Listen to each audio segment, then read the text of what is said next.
ati magari, pikipiki, sijui mitungi ya maziwa, sijui nini, ati William Ruto ametumana hapa. Nataka niambie wewe Rigiji, ujinga mimi usiniletee, pelekea watu wengine. Mimi nimefanya kazi kwa miaka mingi.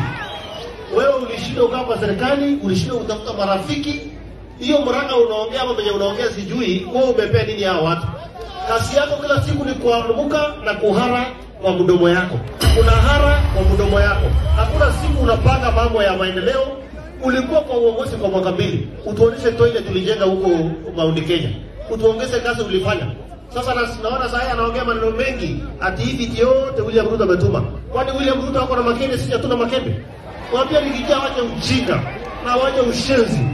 Sisi tutafanya kazi, tutafanyia wananchi wetu kazi, tutatembea hiyo Mount Kenya, hatuwezi tukatembea bure vile unatembea bure ukiongea matope. Na nataka nimwambie wewe Mr. Dorcas, wacha kwanza kutembea na bibi yako kila siku. Hakuna mwanaume anatembea na mwanamke akitembea akifanya siasa. Wacha ujinga na wacha utoto. Na hata ikiwezekana tutakuimpeach mara nyingine huko Mount Kenya.